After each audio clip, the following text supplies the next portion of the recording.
আজ আমি তোমাদের পড়াবো ছবি আঁকি। আমার ভিডিওটি স্কিপ না করে পুরোটাই দেখতে থাকো। আর আমার ভিডিও যদি ভালো লেগে থাকে অবশ্যই সাবস্ক্রাইব করে পাশে থাকা বেল আইকনটিকে টিপে অন করে রাখবে, তাহলে আমার ভিডিও সবথেকে আগে তোমাদের কাছে পৌঁছাবে। চলো কথা না বাড়িয়ে আজকের ভিডিওটি শুরু করি।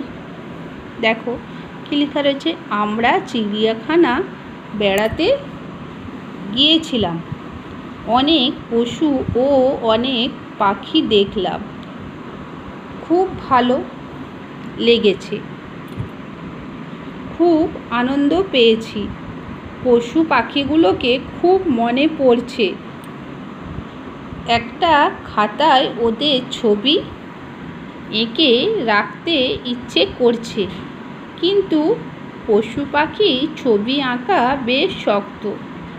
দাদা ছবি আঁকছে, মিঠু আয়, আমরা দাদার সঙ্গে বসে পশু পাখি আঁকার নিয়ম শিখি।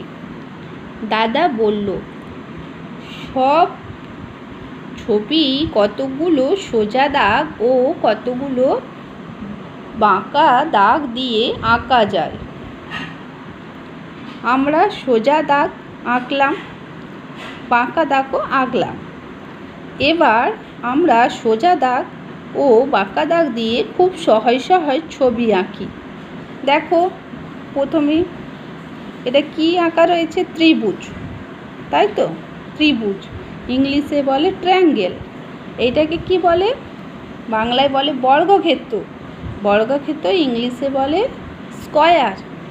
এইটাকে বাংলায় বলে আয়তক্ষেত্র, আর ইংলিশে বলে রেক্ট্যাঙ্গেল। এইটাকে বাংলায় বলে বৃত্ত, ইংলিশে বলে সার্কেল। বোঝা গেল?